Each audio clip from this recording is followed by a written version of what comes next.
Hey guys, welcome back. It's been a little while. We speak now in lockdown part 3 or part 4, I forget, but it's Friday the 12th of February and things haven't moved on very much in the UK, which means I've not done very many journeys in this car, but which also means I've not done very many miles in this car. So when I first got the car, it had a little bit over 68,000 miles on the clock. Now it shows as 69,500. Got a nice number. It's still under that kind of 70,000 threshold. So really I've only done about 1,500 miles in the car. But actually it's more like 1,000 that I've done because my brother needed it for work, so he borrowed it for a while. Commuting using a 500 horsepower V10. It's unsurprising he said it was uneconomical and kept borrowing my mum's Audi Q3 instead, because apparently it got 3 times the fuel economy. I believe it. Yeah, I believe it. So during the time I've had it, what have I thought of it? Well, there isn't any single journey I've ever done in the car where I haven't looked back when I locked the key, put it that way. But many times when I get in it and I press the ignition button and the dashboard lights up like a Christmas tree, or it's showing me battery warnings, or it's showing me the typical, 10.6 miles per gallon is what I get, average. So what have I spent on the car?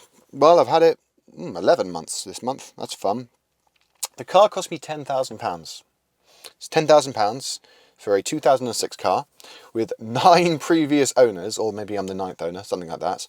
And it was cheap because the guy and I he'd asked for quite a lot more money, quite a few thousand more than that, on the original listing. And I made him an offer. And we agreed on a cash offer. And then I said, can you send me a video of the car, which he did. And the tyres were budgets on the back, and on the front they didn't have a lot of tread, and it needed a bit of paint work, which I still haven't had done. So I just said I'm not interested in it, and he said, look, 10 grand and I can deliver it to your door. And I'd already got the money in my account to pay for it. And I had one of those sort of moments. Think back to the 645 that I owned when I had one of those moments. I wasn't going to buy it, but when he said 2 grand, I went, yeah, let's go for it. And then it was stolen and I lost all my money. I did it again, but I don't regret it. So, but I have spent a bit of money on it. So altogether, the car owes me about 13,500 now. So that's just under a year. And that doesn't include tax or fuel or car insurance. But I'll get to those. So the maintenance I've paid is as following. So I bought some key rings because the keys came with that key rings. It was £14.50 for 2 key rings. Tyres, well, I've gone for Michelin Pilot Sport 4S all round, which by the way transformed the car. It's absolutely incredible how it actually felt, especially in slightly rough roads. Like when the roads were nice and smooth beforehand, it was fine. But it used to get a bit leery around corners, particularly when it was slightly damp or there were like leaves on the floor or something. This instills utter confidence in you. So long as I've got some sort of traction control on, I've never ever had a single problem booting it full throttle in sport mode. Obviously on a dual carriageway or racetrack or something. The tyres were £859. It's worth noting the rear ones I couldn't get in 285, so I've got them in 275 instead. Didn't have a problem with that at all. The aircon needed a regas, that's 120 quid, and then the gas ran out, so I need to have it in for a soak testing, or whatever you call when you pressure testing when you fill the system. I imagine there's an aircon leak somewhere, but that's part of the spend. So I had an alignment for £150, and then I bought some lowering springs for £200. Okay, this is starting to add up. So the lowering springs, I also had them fitted. I had all the suspension done, okay, because I had the car aligned for £150, and then the guys actually said, look, we can see you've got some worn bushing, so we can align the car for you, but we think it's a waste of money. And I went, no, can you please just align it? But it still wasn't quite right for me over bumps and things. It was a little bit vague. 16-year-old rubber underneath this car. So I had the lowering springs bought for £200. That's the iBack Pro Kit, and as you can see, it's down about 35 mils at the front and about 25 at the back. It's quite a progressive spring, so you don't actually notice at all that you're on these lowering springs until you get to quite a sharp speed bump. So now the little pillow and speed bumps, the ones where you put one wheel either side, you can't do that without the bottom of the car scraping. I did that once and never again. I think I only hit the under tray, but still pretty alarming. And Speed bumps in general are fine in this car, unless you get one with a steep edge at the top, and then you really do notice it because the spring runs out of travel a little bit. But day-to-day driving, the ride comfort is literally exactly the same. I can't say much about how the car feels because it feels much tighter, but I've also had ball joints sorted, new lower arms, and another set of realignment. So for the springs to be fitted, the ball joints, the lower arms, and another alignment, including collection and delivery, was just under £1,100. I figure that's work you'll only do once, and it's all the stuff that keeps the car attached to the pavement, and it's pretty important, so I figured I'd get all that done. Off the back of that, I made £80 back selling my lowering springs. So the lowering springs actually only cost me £120. Anything else? I got a new car battery. So I went on Eurocar Parts and I put in the registration and it said £450, and I went, what on earth? And then I was able to find a car battery with the exact same specs. It's an AGM battery as well as the replacement for this car. So they don't make a battery to the exact same specs as when this car was new, but if you put the part number of your battery, as long as you've got a BMW battery, into BMW Part Finder, it'll show you the part that superseded it, and it works with the same ampage, so you don't need to adjust things on the car, although you do need to reset the intelligent battery charge controller in the boot. But that's fine. So the battery was £126.47, and I installed it myself, which I thought was pretty good. I've done a few mods as well. So I've done the full CIC retrofit on this car. I couldn't stand the CCC system. I thought it was absolutely bollocks.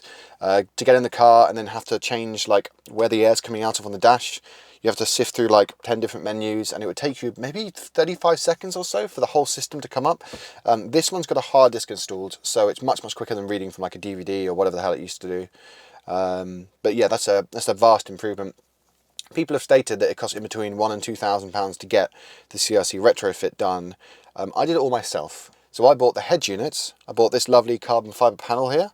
I've got this this CIC screen, which is high resolution. It's required, by the way, because it's the only one that can attach to the new CIC unit. I've obviously got the new CIC unit here, and the heater controls are slightly different. Although the old ones will work, the new ones integrate better with the new CIC, but that was kind of included anyway. I bought an iDrive controller, right, this one here, and for me it's important to note I coded this system in myself, and the old iDrive controller didn't work. Like you turn the wheel slightly and it would drop to the bottom of the menu rather than going through one item. So I think probably with a bit of coding I could have figured that out, but I'm not that good at this stuff, and I wanted to upgrade the iDrive controller anyway to accommodate for this lovely center console I've got here. Look at this thing. I was afraid with the dash not being the same full leather one that it would actually feel a bit out of place and not quite match, but it feels absolutely gorgeous. So far this CIC retrofit cost me £650, which I think is pretty good considering I've got like the screen, the head unit, the heater controls, this carbon fibre fascia panel, which can be a really difficult component to source. You need it because, as you may notice, there's one less disk drive here because there's a hard drive, so it doesn't read the nav from a separate DVD drive. And obviously I've got the center console here and the controller, and coding was nothing. Coding can, I think, be a few £100s. I do not yet have the auxiliary cable coded in. I have one installed. It doesn't work. It comes out as completely silent, and I also don't have the navigation working just yet. I was going to get an emulator, but I'm told you can ship off the navigation system, and for about 100, 150 they will either code it or update the maps or do what's required, so you don't need any additional bits and bobs in the car. There were quite a few steps to getting this entire system working, and I've actually videoed every single wire I plugged in and unplugged, because I found that actually wasn't a comprehensive guide start to finish on video of a 6 Series system being retrofitted. So I did that as well. So what else I do? Well, I've done a couple of mods. So to increase fuel economy by 15%, I've installed the efficient dynamic stickers in the back of the car, which look pretty good. I had to import those from Poland, I think, so you know they're legit. There's also the aux cable I talked about. It sits in the glove box because that's where I routed it. And I also decided to buy a can of Plasti-Dip. So I've done that because I couldn't stand the way that previously owning a 645 Ci, I actually really quite liked the way the center console looked with the black bit in the middle, the back gear gator, gear lever surround. And to then go to this bright silver SMG, I just always thought it looked a bit off-putting when you've got this lovely sort of black theme throughout the center of the car. to have a sudden large triangle of silver, I just thought it was quite garish. So I've plaster dipped this, as you can see. The reason why I've done that is it's a fully reversible mod. So if somebody wants to buy this car and doesn't fancy something aftermarket, I can literally peel all that off and you're fine. I've also done the cup holder to varying degrees of success. Quite frankly, what I'd rather do is not have a cup holder here at all. Just because I don't like the look of it. I think it looks a bit sort of like, oh crap, now we have to put a cup holder in our car. Let's drill a hole and make something really aluminium and cool looking so nobody questions the design. But I think maybe they didn't think about cup holders until it was too late. There's one here as well, which is kind of interesting. So yeah, to date, this car owes me with its suspension refresh, with its 4 new tyres, with its good alignment, with its lowering springs and its CIC partially done retrofit for the navigation system and iDrive. It owes me £13,200. So far, how's my ownership experience been for a year of this car? Well, quite frankly, I can't fault it, but I did factor in a couple of £1,000 maintenance done with the original asking price. Had I bought this car for 10 grand and expected it to run it for a year on that 10 grand, I would be sorely disappointed. The suspension was a bit all over the place. The car hadn't been run for quite a while. It needed the tyres on it. Really, the navigation system pissed me off more than you can imagine. I've used it in a 3 Series of a similar age and it didn't bother me. There's something about stepping into this cabin and then using this, well, not this system, but the old system, it really frustrated me and I couldn't really deal with it. So what about running costs of the actual car?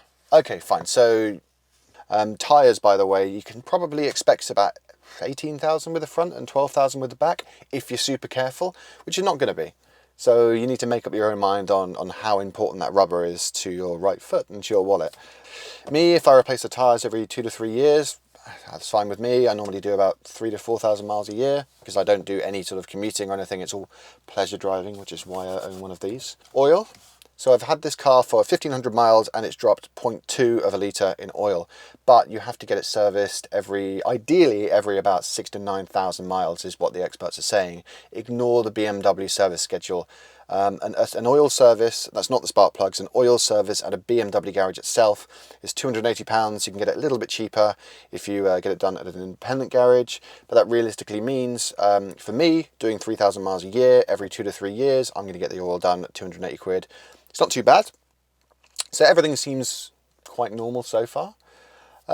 Insurance, for me, I'm in my 30s. I live in Greater London and it's £1,000 a year fully comped with an agreed value of £8,700. How does that work? I don't know. But they basically said this is what we value a car at and I went, well, you know, I've lost 1,300 quid by buying something. But no, it's a grand. So that's quite a lot, but I was expecting it to be quite a lot. If I insure my 528 BMW, by the way, it's a quarter of that. So this is 4 528s, whatever. Tax, I've got the 06 model. The tax on this thing is £580 a year, and I think it's not quite half price. I think it's £325 if you get the 55 plate, and you don't really see 50 plates. You know, that's not really a thing. This thing came out in mid-2005. So what that means is, well, for a year, £580 isn't that much, but if you think, if I keep it for 10 years, it's nearly 6 grand, which is 2/3 of this car, basically, in just tax. And tax is something that I haven't actually thought about the price of since I was 19. So it's just something you have to accept. It's another £30 a month that comes out of my bank account. I kind of write it off because I know I want to own this car and there's no point getting wound up about it. So I'm definitely not angry. So what do I see around town? I'm not going to mince it. I'm not going to tell you any lies. I drive around Hertfordshire, predominantly around Watford and the neighbouring country roads. And so far, while I've been here, I haven't been using sport mode. I'm told that doesn't really make too much of a difference, but obviously if you're revving the car all the way up in sport mode, you are going to be consuming more fuel. No, what I'm doing normally is I'm not accelerating hard at all. It's freezing cold out there. I just want to make sure the car's nice and safe. I'm pootling, taking it around the block, maybe 10-mile journeys. I'm getting 11 miles per gallon on a good day. That's 11 on a good day. The other day I got stuck in a little bit of traffic and I did a journey from a nearby village and I got 7.6 miles per gallon for the journey. So far, my car is showing that it's done 22 miles and it's used a quarter of a tank. These are ridiculous for consuming fuel. It's not really the amount of miles you do, it's the amount of time you spend in the car with the engine switched on. So would I advise buying one of these for the fuel economy? It really is quite shocking. If you consider that you can buy a 335i, you know, the twin turbo one, and you can drive it on similar journeys and get close to 3 times the economy, it's quite a bitter pill to swallow. What's more, the tank on this is a 70-litre fuel tank, which is barely bigger than a Golf GTI. But then you consider that the warning comes on when you've got about 50 miles left, or 50 miles left like by its own computer. So what it will do is it will show you a warning light and a bong and an error code when you've used about 45 litres of fuel. Okay, that's 45 litres. Think about that. That's my first car. That's a Citroen AX worth of fuel tank, and it's bonging, and there's a warning light, and I'm going to pull over and fill the car up with fuel because I don't want to be bothered by it. So you have to consider that realistically, every 150 miles, you will have to fill this car up. If I had a bigger fuel tank, it would be less of a worry.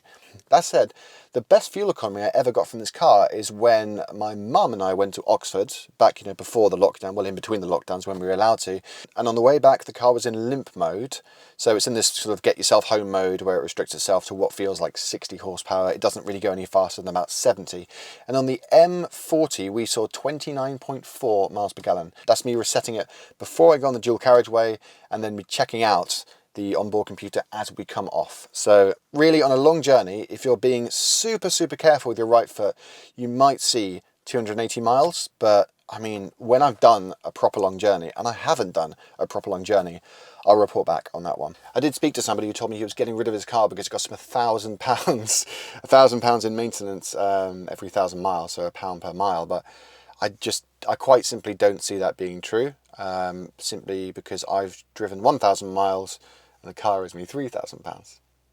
Anyway, that's an update on the E63. It's going to sit here for a while because it's got Michelin Pilot Sport 4S tyres on it. You can't really drive it when it's 0 degrees, and we're all supposed to be staying home anyway, so I take it around the block once every couple of weeks to keep it going, you know, just to do the weekly food shop or whatever.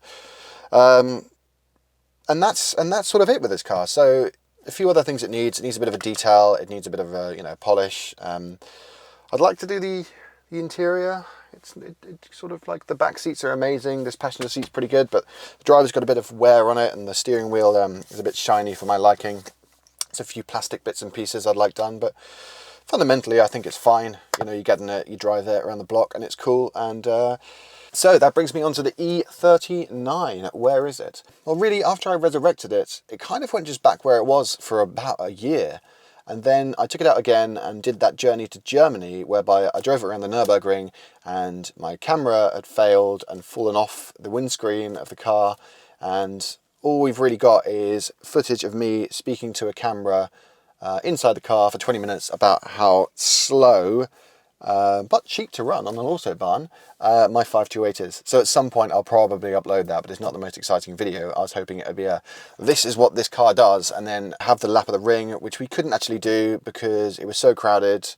And there were huge queues there, and I managed one lap and I thought that would be sufficient. My GoPro kept falling off, and in the end there just wasn't any usable footage for that. So where is it now? Well, directly after that trip I stuck it back where it used to be, in a car park in central London, so right in zone 1, right in the heart of central London, and it currently sits there missing a wing mirror with all 4 tyres flat.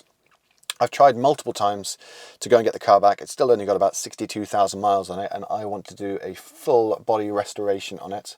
And I'm sorry for you purists, I want to put a full M Sport body kit on it, M parallels, the whole thing, lower it down, get the sports seats in there, but then just leave it alone, you know, make it kind of like what the top of the range E39 5 Series would have been when it came out. So stay posted for that. Because of the current lockdown restrictions, I'm not actually able to get to where the car is, which is the reason why you've not seen it. I did try beforehand, but I don't have a key for the gate, so I'm just sort of waiting by the gate, trying to see if somebody's going to clear off so I can get my car out. But because everybody's staying at home, nobody is doing any driving at the moment, and I just spent ages waiting by the garage, and then lockdown 4 was announced, and there we go. Yeah, that's it. That's all I can say.